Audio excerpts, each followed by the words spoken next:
तो उन्होंने क्या स्कीम बनाई, हिंदू और मुसलमानों के गुरुओं ने इकट्ठा बैठ के आपस में सलाह की कि इसके साथ ऐसा करते हैं।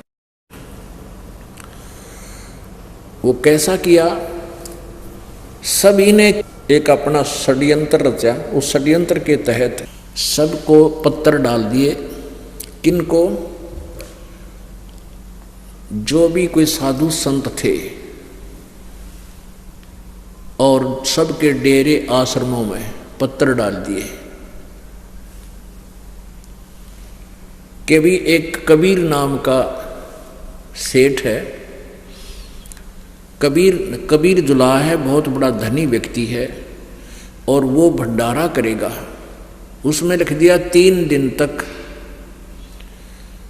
भंडारा चलेगा और ये पकवान होंगे। वो पकवानों की लिस्ट लिख रखी है उसमें, लड्डू, जलेबी, खीर, हलवा, पूरी, और साथ में ये लिख दिया कि प्रत्येक भोजन के उपरांत, यानी सुबह का भोजन जितने खाओगे, प्रत्येक को 1 दोहर दी जाएगी। दोहर मान ऐसा समझ लो आजकल का यो बहुत बढ़िया कंबल होता है वो, और 5 असरफी, 5 लोहे सोने की मोहर, मतलब 1 दोहर और 1 असरफी, 1 सोने की मोहर, यानी 10 ग्राम सोना, 1 तोले की होती थी वो। अब वर्तमान में 10 ग्राम सोने का 1 तोले की कीमत लगभग 20,000 हो रही है। और उसने लिख दिया कि जो भी आएगा खाना खाने के लिए, साधु संत फकीर, उनको एक तो दोहर दी जाएगी और एक साथ में मोहर, यानी 10 ग्राम सोना, और सभी आना।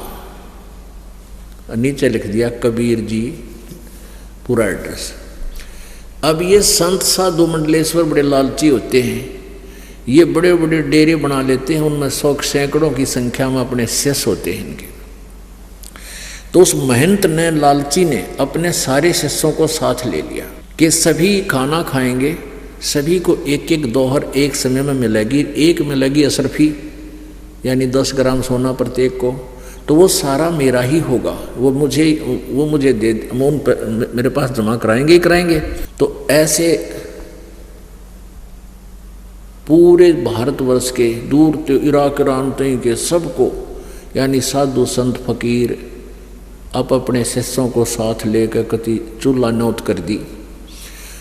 ऐसे कहते हैं 18 लाख व्यक्ति, 18 लाख ये साधु संत फकीर, कोई नागार, कोई बिना नागार, ये सब तरह के सठ दर्शनी सारे इकट्ठे हो गए। तो वहाँ कबीर परमेश्वर जी और रविदास जी ज़्यादातर इकट्ठे रहते थे। रविदास जी अपने घर से सुबह सुबह झोंपड़ी से फ्रेश होने के लिए निकला। उसने देखा दुनिया, जहाँ देखा पूरा मेला भरा हुआ। तो रविदास जी ने पूछा उन लोगों से, साधुओं से, कि महात्माओं आज कोई समागम है क्या? तो उनसे सभी काशी वालों ने पूछ लिया था, जो भी उठ के जाता था ये प्रश्न करते थे। तो वो साधु आए हुए जो भगत फकीर थे वो कहने लगे, रे काशी वालों, तुम कौन सी दुनिया में रहते हो? तुम्हें नहीं पता कि यहाँ बहुत बड़ा भंडारा होने जा रहा है आज? रविदास जी ने पूछा कौन कर रहा है? कि कबीर जुलाहा, नीरू का पुत्र, सारा एड्रेस है। रविदास जी ने कहा कोई पत्र है आपके पास? कहाँ देखो, ये रहा पत्र। यानी सब 2-4 से पूछा, सब ने दिखा दिया। वो देखा तेरा गजब हो। अब रविदास जी तो समझ गया भाई काम बिगाड़ दिया निकम्मा ने, झूठी चिट्ठी डाल दी दिखा। तो कबीर परमेश्वर जी की झोपड़ी पर पहुंचे रविदास जी और कहने लगे, परवरदिगार आज काशी छूटेगी अपनी, आज ये शहर त्यागना पड़ेगा अपन को। कबीर जी कहने लगे क्या बात होगी? कि आपके नाम तय और झूठी पत्र डाल रखे हैं कि कबीर भंडारा करेगा और मोहर देगा, सरफी यानी दोहर देगा, सरफी देगा, और 3 दिन का लिख रखा। लाखों लोग आए हुए महाराज जी। अब परमात्मा लीला कर रहे थे, कौन जाना उसकी ये ठगवाड़ा ठगी देश खरा सियाणा बहुता बार, धानक रूप रहा करता। रविदास जी से कहने लगे भगत आजा बैठ जा, अंदर आजा मेरे पास और कुंडी ला दे, झोपड़ी का कुंडी लगा दे, और आज घर से बाहर नहीं निकलेंगे अपन। रात को मैं अपने बच्चों को, अपने माता मुँह बोले माता पिता को, इन बच्चों को लेकर चला जाऊंगा, कहीं दूर भाग जाऊंगा, ये दुष्ट मुझे जीने नहीं देते। अब रविदास जी बैठ गए। अकबर के इलाज है, इतना हमारे पास तो खाने का अन्न भी नहीं है, और ये सारी काशी भी नहीं, सारी काशी शहर भी नहीं इतने व्यक्तियों को भोजन करा सकता 3 दिन। जब उनकी दाल चून उठा लिया तो भी नहीं पूरा पट सकता। बैठ गए। अब परमात्मा की वाणी में लिखा है कि कबीर जी एक रूप में तो वहाँ बैठे रविदास जी के पास के माला ले ले भजन कर भगत की भगवान सुना करे। आप आरती आप साजे आप किंगर आप बाजे आप ताल जहाँ जनकारा आप नचे आप देखना रहा, कह कबीर ऐसी आरती गाऊँ आपा मध्य आप सुनो। तो वहाँ से पहुँचे सतलोक के अंदर। यहाँ से टेलीफोन कर दिया मालिक ने कि तैयार करो इतने सारा सामान। जब वहाँ पहुँचे कहते हैं असंख्य बैल बना के वहीं के भगत, वहाँ के हंस, वो आत्माएं बैल बनी, और कुछ बंजारे बनकर साथ चल पड़े, साथ वहाँ खड़े हो गए। जैसे बंजारा यहाँ पर कैसे होते थे बंजारे, पहले बंजारा होते बनज करने वाला, यानी व्यापारी लोग ऐसे व्यापार किया करते थे। जैसे किसी एक मार्केट से मंडी से आटा दाल या बूरा भर लाए, कैसे बैलों के ऊपर एक थैला डाला करते, जैसे गधों के ऊपर थैला डालते हैं बोरा, ऐसे बैलों के ऊपर बोरे रखा करते, उनको गुण बोला करते, गुण, और उसको बॉडी भी बोलते हैं, बॉडी। तो ऐसे बैलों के ऊपर थैले डाल कर उनमें बूरा या बाजरा जवार भर के एक मार्केट से दूसरे शहर में बेचने जाते थे वो व्यापारी, उनको बंजारे बोलते थे। तो वो सैकड़ों की संख्या में बैल रखते थे। एक बैल के ऊपर लगभग 1 मन 1.5 मन तक वो वजन रख लेते। तो सैकड़ों मन वजन को लेकर के वो बैलों के द्वारा दूसरी मार्केट में व्यापार किया करते, उनको बंजारे बोलते थे। उनके साथ 1 2 4 और भी सहयोगी होते थे। उनका एक मुखिया होता था जो बंजारा होता था, उसके साथ में उसके नौकर होते थे। तो ऐसी ही लीला की मालिक ने सतलोक में पहुंचे और वहाँ उनके टेलीफोन किया था, वे ऐसे तैयारी करो, कहते हैं असंख्य बॉडी भर के तैयार कर दी, असंख्य बैलों के ऊपर सारा सामान बना बनाया, चावल आटा दाल घी और पूरी बनी बनाया, हलवे उसमें ठोक दिए। तो वहाँ जब परमात्मा कबीर जी पहुँचे तो वहाँ सब ने हाथ जोड़कर कहा कि लो भगवान जितने चाहिए ले चलो, आपका आदेश आया था। उनमें से 9 लाख बैल लेकर और 100-200 बंजारे लेकर 1000-1500 बंजारे जो सेवादार दिखाई दे वहाँ पर सेवा करेंगे, तो उनको सबको लेकर के और स्वयं ही केशव नाम का बंजारा दूसरा रूप बना के परमात्मा और काशी के चौपड़ के बाजार में आ गए। बहुत बड़ा अक्षेत्र था, वहाँ पर खाली स्थान था। तो वहाँ टेंट ला दिए, अपना सामान रखवा दिया भंडारे का, और सामने वो पहले ये फर्श से होते हैं ना, इस प्रकार के, जैसे ये फर्श आजकल स्कूलों में जैसे यहाँ खाना खाने के लिए बिछाते हैं, ऐसे फर्श टाट, तो वो पहले कपड़ा बिछाते थे सफ़ेद, ये हाथ से बना हुआ, ऐसे साइज का होता था, इतना बनाते थे, खड्डी से बना हुआ।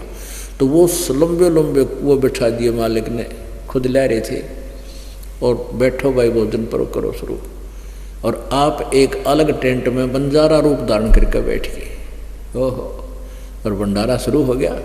उधर से रविदास जी के पास बैठे हैं, उधर केशव बन के यहाँ बैठे हैं, एक रूप में पूरे ब्रह्मांडों को सतलोक में चला रहे हैं। उधर से शेख तकी के पास, शेख तकी की तो स्कीम थी ये, सिकंदर लोधी जी को, राजा को, दिल्ली के बादशाह को भी पत्र दे दिया, और उसमें विशेष रूप से लिख दिया कि आपको अवश्य आना है आप मेरे शिष्य हो। तो शेख तकी ने कहा आपके गुरुजी भंडारा कर रहे हैं, चलोगे क्या? सिकंदर लोधी कहने लगा जी जरूर चलेंगे, अवश्य चलेंगे, तैयारी करो। हाथी पर बैठ कर दिल्ली का बादशाह काशी पहुंच गया, हजारों की संख्या में सैनिक उसके साथ, बॉडीगार्ड। अब शेख तकी जब ने तो ये सोचा था कबीर तो भाग गया होगा, वहाँ कोई नहीं मिलेगा और आज राजा की फड़क निकल जाएगी, जिसको भगवान कहता था। वहाँ जाकर देखा शेख तकी ने तो वहाँ तो भंडारा चलन लग रहा, जय जयकार हो रही, कबीर जी की जय जयकार जय जयकार। वह बड़ा भंडारा खाया रही से मोहन भोजन किधर देखे ना सुने, जो भी रोटी भोजन खावे और पेट पे हाथ फेरे न कहो, वह कसूते छक गए। अब बड़ा आनंद आ रहा है, बहुत बड़ा अच्छा भोजन बनाया, सभी नो करे भाई जय हो इसे कबीर भगवान की, जय हो कबीर सेठ की। इबन के बेरा वो तो सेठों का भी सेठ था, सेठ हैं और थे और रहेंगे। अब शेख तकी ने तो कलेजा पकड़ दिया और बैठ गया एकलवा जाकर, तेरा गजब हुई तो भंडारा चल रहा है, नहीं बनी बात। और सिकंदर लोधी ने पूछा भी ये भंडारा कौन कर रहा है? तो वो कहने लगे कि कबीर भंडारा कर रहा है। कहाँ है वो कबीर जी, कहाँ हैं? हमने नहीं पता, इस टेंट में बैठा है एक व्यक्ति, वही होगा। तो वहाँ जाकर देखा, पूछा भी आप कौन हैं? जो केशव रूप में परमात्मा विराजमान थे। सिकंदर लोधी राजा ने पूछा कि आप कौन हैं, क्या लगते हो कबीर जी के? उसने कहा, परमात्मा ने यानी केशव रूप में जो बैठे थे, कहा मैं कबीर जी का पगड़ी बदल यार हूँ, यानी वो मेरा पगड़ी बदल मित्र है। मेरे पास एक चिट्ठी गई थी कि एक छोटा सा भंडारा करना है, कुछ सामान लेते आइएगा। ये उसके आज्ञा का पालन, अपने मित्र की आज्ञा से मैं सामान लेकर आया हूँ। मैं केशव नाम का बंजारा हूँ। अब रतरा गजब हो, शेख तकी ने सुना है कि इसने तो छोटा भंडारा कहे हैं जिसमें 18 लाख आदमी भोजन पा रहे हैं।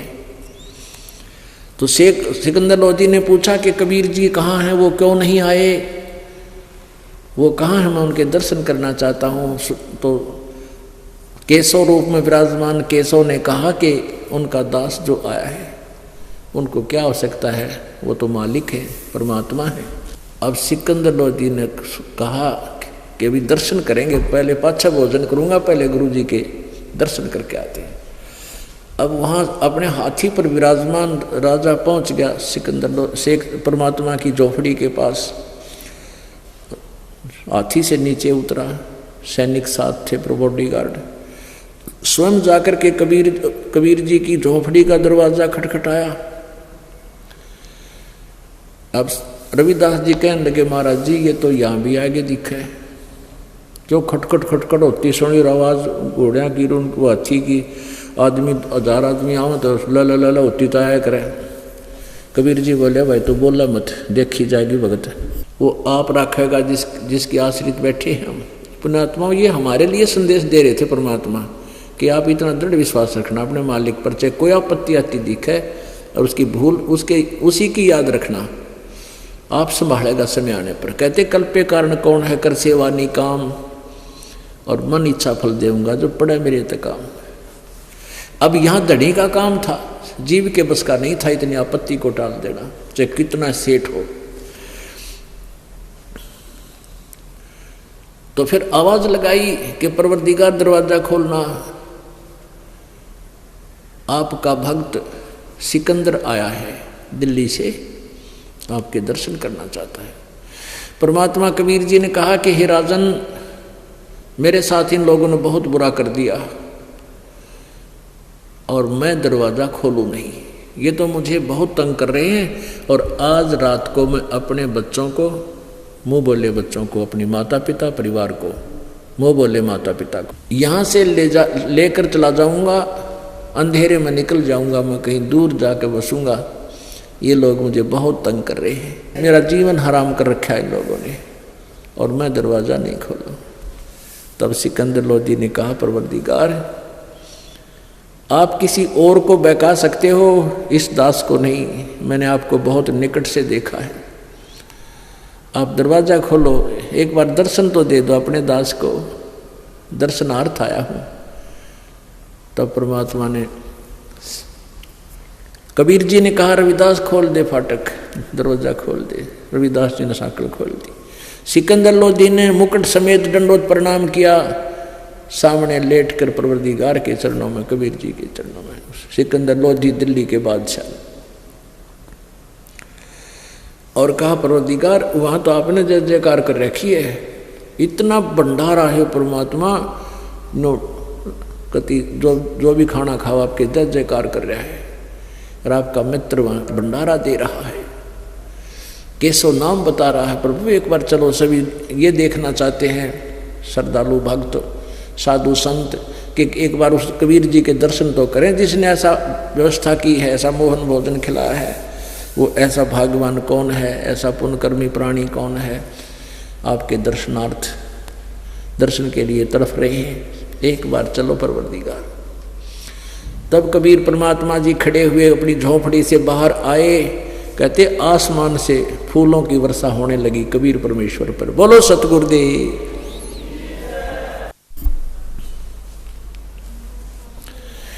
अब कबीर जी झोपड़ी से बाहर आए तो आकाश से फूलों की वर्षा होनी शुरू हो गई। अब ऊपर से अपने आप प्यार से काफी देर वर्षा हुई, और रविदास जी चंवर लेकर के आदर से कबीर जी के पीछे पीछे चंवर कर रहे थे उनके सिर के ऊपर।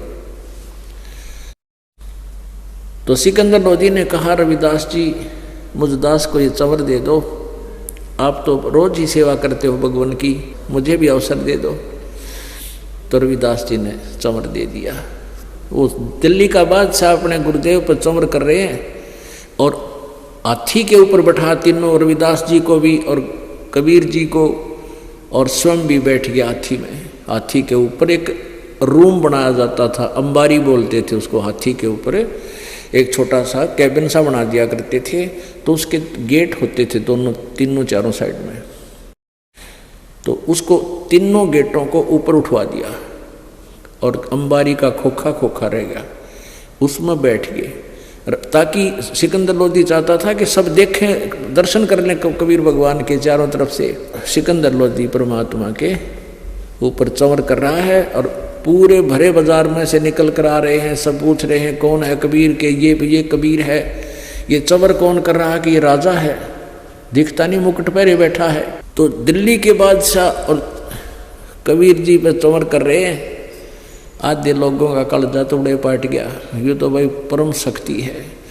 और जब वहाँ पहुँचे, भंडारा देखा, सारे भंडारे में घूम घाम का इन्होंने देखा इधर उधर का, और जो भी कहे कौन है कबीर के, वो बैठा सामने, वो जिसके ऊपर ये चंवर हो रहा है ना, ये है कबीर, ये है कबीर जी, ये है कबीर जी। सब खड़े होकर निहाल कर दिए, आपने बहुत अच्छा भंडारा किया, जय जयकार हो आपकी। वो साधु संत, आखिर में फिर क्या हुआ, फिर क्या होता है कि एक व्यक्ति, एक नौकर केशव बंजारे ने भेजा और कहा कि आपको आपका मित्र, आपका दोस्त केशव याद कर रहा है, परवरदिगार दर्शन देना। सिकंदर लोधी, कबीर जी, रविदास जी हाथी से उतरे और केशव के टेंट में चले गए। और वहाँ जाते उस टेंट में कहते हैं अपने आप परमात्मा तो पहुँचे थे टेंट के पास, टेंट का पर्दा हटा दिया सामने से, बहुत लंबा चौड़ा टेंट था। उसमें अपने आप एक तख्त आया, एक तख्त अपने आप आकर ऐसे डल गया। उसके ऊपर सेकंडों के हिसाब से, जैसे कंप्यूटर में आप देखा करो, 1 मिनट में पता नहीं क्या होता कि दिखाई दे, ऐसे उस ओरिजिनल इस प्रकार वहाँ बहुत अच्छे सुंदर गद्दे आ गए, अपने आप उनके ऊपर चद्दर बिछ गई, चारों तरफ हीरे पन्ने जवाहरात जड़े हुए, और उस पर उसने केशव ने कहा खड़ा होकर के कि बैठो परवरदिगार। तो परमात्मा वहाँ विराजमान हुए, राजा नीचे अपने गुरुजी के चरणों में जमीन पर विराजमान हुए। तो वहाँ कहते हैं, लिखा है गरीबदास जी ने कि 8 पहर तक यानी 24 घंटे सत्संग चला। अब पुण्यात्माओं कहते हैं ये सब खेल हमारे किए, हमसे मिले सो निश्चय दिए। वहाँ लाखों 18 लाख व्यक्ति आ रहे थे और जब वो सत्संग भोजन तो कर लिया दिन में, शाम के समय फिर सत्संग शुरू हुआ। अब भोजन करें, रोटी सुबह खा ली, फिर शाम में खा लें, बीच का समय जो फ्री में था वो उस सत्संग शुरू कर दिया मालिक ने। 24 घंटे तक सत्संग चला। केशव प्रसन्न करता है, कबीर जी उत्तर देते हैं। केशव प्रसन्न करता है, कबीर जी उत्तर देते हैं। और सुन रहे हैं सभी जो बाहर से आए, क्योंकि जो साधु संत बने हैं या कोई भी कोई साधना कर रहा है, चाहे हिंदू बनकर, मुसलमान बनकर, सिख या ईसाई बनकर, तो पुण्य आत्मा होती है, उनको परमात्मा की चाह होती है। और ऐसी ही आत्मा भगवान को शीघ्र ग्रहण करती है ज्ञान को। तो वो सब बैठ गया आसपास और मालिक की लीला थी उसकी तय, वहाँ बोल रहे हैं और सुने सब न। इब तो हम 100 स्पीकर ला रहे हैं, तब भी लास्ट में मुश्किल तो सुनता होगा, 200-300 स्पीकर ला रहे हैं। और उस समय तो मालिक वहाँ बोल रहा, सब ने आकाशवाणी की तरह आवाज़ सबके ऊपर बौछार हो रही है, सब सुन रहे हैं। तो वहाँ लाखों, कई लाखों की संख्या में कबीर जी के उपदेशी बने हैं। अब उन दुष्टों ने चाहा था इसको मिटा दें, इसका नाश कर दें, भाग जाए यहाँ से छोड़ के इस क्षेत्र को। और वहाँ कई लाख व्यक्ति परमात्मा के चरणों में आए। उन साधु संतों ने छोड़ दिया, अपना बाणा फेंक दिया, वो सब अड़ंगा जब ज्ञान पूर्ण होगा 24 घंटे में डूंडा ठा दिया मालिक ने। सारे हर तरह की विचार दिए, हिंदू और मुसलमान सब के बारे में जानकारी दी। कबीर जी के शेष हुए। और तीसरे दिन जब भंडारा समाप्त हुआ, सारा सामान उठा लिया, टेंट अपने इकट्ठे कर लिए, बैलों के ऊपर लाद लिए और सैकड़ों हजारों की संख्या में वो साथ में बंजारे आए हुए थे सतलोक से, पुण्यात्माएं। उनको केशव ने कहा कि चलो तुम ले चलो बैलों को, मैं आ रहा हूं। अब उन बैल चलते कर दिए, लाइन में पंक्ति में एक दूसरे के पीछे आगे पीछे चलते कर दिए। अब 9 लाख बैल और उनकी 100 लाइन बना दे तब भी कितनी लंबी हो जाएगी, कम से कम 4 किलोमीटर। ऐसे वो बैल चल पड़े और गंगा पार कर गए। गंगा को पार करने लगे, एकदम जल नीचे को हो गया, घुटने घुटने पानी में से सब बैल और बंजारे पार हो गए। फिर वही दरिया फुल होकर चल पड़ी। दरिया के किनारे पर ही वो चौपड़ का बाजार जो है उसके आस वहीं था जहाँ मालिक खड़े थे, दरिया के साथ में ही खड़े थे। अब दरिया पार होकर के कुछ देर के बाद वो बातें करते रहे, सिकंदर लोधी और कबीर जी और केशव खड़े खड़े। तो सिकंदर लोधी ने कहा कि हे केशव, आपके बैल बहुत दूर चले गए होंगे, आप देर हो जाएगी, आप आप चले जाइए।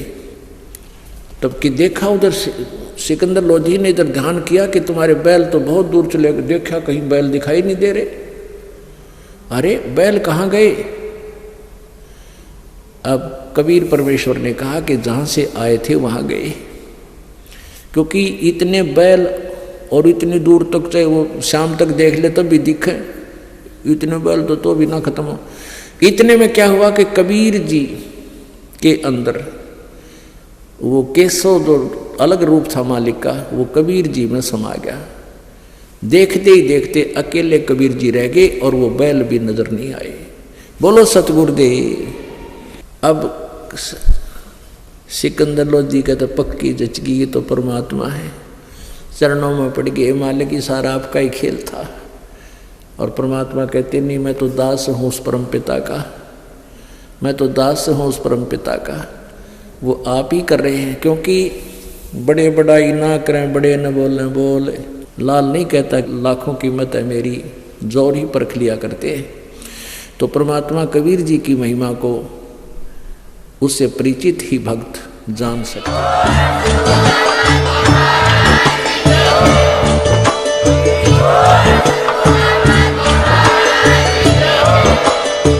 सुन रहे थे जगत गुरु तत्वदर्शी संत रामपाल जी महाराज जी के मंगल प्रवचन। अधिक जानकारी के लिए विजिट कीजिए हमारी वेबसाइट www.jagatgururampalji.org। संत रामपाल जी महाराज जी के शुभ आशीर्वाद से पूरे विश्व भर में 500 से भी ज्यादा नाम दीक्षा केंद्र हैं, जिन पर संत रामपाल जी महाराज जी द्वारा ऑनलाइन निशुल्क नाम दीक्षा दी जा रही है। अपने नजदीकी नाम दीक्षा केंद्र का पता करने के लिए संपर्क करें 8222880541।